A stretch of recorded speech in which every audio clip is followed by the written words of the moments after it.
안녕하세요. 하루를 여는 하늘의 귀한 양식 만나방송의 박종현 목사입니다. 2월 28번째 날 아침 여러분들과 함께 나눌 하나님의 말씀은 잠언 12장 22절의 말씀입니다. 거짓 입술은 여호와께 미움을 받아도 진실하게 행하는 자는 그의 기뻐하심을 받느니라. 하나님께 미움을 받는 입술이 있고 기뻐하시는 자가 있다는 것입니다. 하나님이 미워하시는 것은 어떤 것이냐면 거짓 입술이라는 것입니다. 거짓말하는 사람이죠.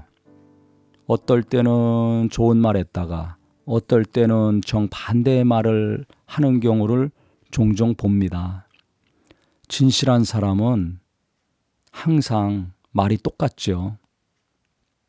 우리가 사람들을 대하다 보면 어떨 때는 좋은 얘기했다가 어떨 때는 그 사람에 대해서 비난하는 경우를 볼 수가 있습니다. 이것이 계속 반복이 되면 어떻게 되겠습니까? 그 사람뿐만 아니라 다른 사람에 대해서도 비난하는 말을 또 듣게 됩니다. 그러면 이 사람은 믿을 수가 없구나. 나에 대해서도 좋은 말하고 있지만 뒤돌았으면 누군가한테 가서 나에 대해서 비난하거나 안 좋은 말을 하겠구나. 이렇게 생각이 되죠. 왜 그럴까? 예수 믿는 사람인데 오랫동안 신앙생활 했는데도 불구하고 자기 기분이 조금 상하거나 뭔가 자존심이 상하면 그걸 견디지 못해가지고 그렇게 좋은 관계를 유지하다가도요, 사람들을 만나거나 아니면 스스로 연락하면서 그 사람에 대해서 깎아내리는 말, 비난하는 말, 부정적인 이야기를 하는 경우를 볼 수가 있습니다. 이런 경우 하나님이 기뻐하지 않으시겠죠. 의도적으로 거짓말을 하면서 누군가를 속인다면 이건 더 큰 문제죠. 이건 악한 사람이죠. 제대로 예수 믿는 사람들 중에는 이런 고의적으로 거짓말하고 누군가를 속이고 이득을 취하거나 음해하는 사람은 없을 거라고 생각을 합니다. 그런데 관계가 어려워지거나 뭔가 감정이 상했을 경우 누군가에 대해서 계속 비난하고 심하면 욕을 하고 한 사람으로 그걸 만족하지 않고 이 사람 저 사람 만날 때마다 아니면 계속 연락해 하면서 이간질시키거나 안 좋은 말을 하는 경우는 우리가 오늘 말씀을 보면서요, 이건 잘못된 것이구나 깨닫고 돌이키는 애가 있었으면 좋겠습니다. 왜 그렇습니까? 하나님이 기뻐하지 않으시기 때문에 그렇죠. 진실한 사람은 어떻게 하겠습니까? 좀 자존심 상하고 감정이 상한다 할지라도 참겠죠. 하나님께 기도하고 풀든지 아니면 상처를 안 받으려고 좀 거리를 두든지 지혜로운 행동을 할 것입니다.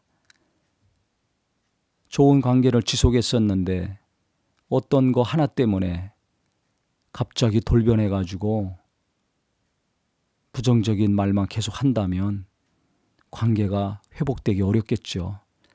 그래서 오늘 말씀처럼 진실한 관계, 오래가는 관계입니다. 하나님이 기뻐하시는 사람입니다. 억울하고 상처받고 자존심이 좀 상했다면 인내할 때 하나님이 위로해 주시고 보상해 주실 것입니다.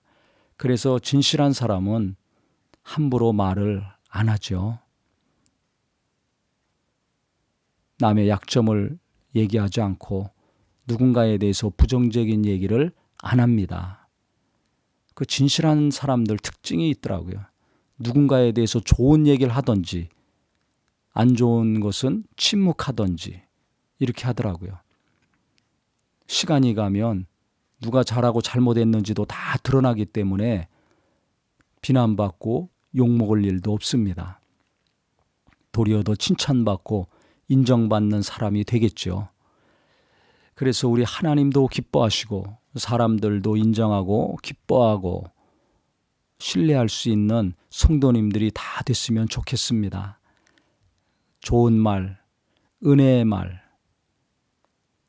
누군가에게 도움이 되고 위로가 되는 말은 하면 할수록 좋고요. 아무리 좀 마음에 안 들고 잘못했다 할지라도 사실은 전달해야 되겠지만 그 사람을 깎아내리거나 비난하거나 감정을 섞어서 말하는 것은 갈수록 줄어드는 저와 우리 모두가 되기를 예수님의 이름으로 축원합니다. 하나님 아버지, 우리가 좋은 관계였다면 계속 그 관계를 유지하고 지속하는 지혜가 있게 하여 주시옵소서. 하나님은 거짓된 입술을 미워하신다고 했습니다.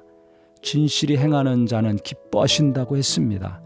우리가 이 땅에 살면서 하나님이 기뻐하시는 사람 되게 하여 주시옵소서.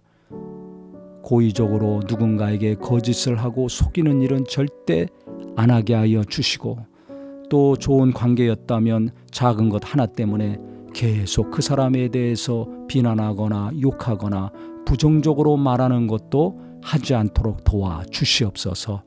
예수님의 이름으로 기도합니다. 아멘.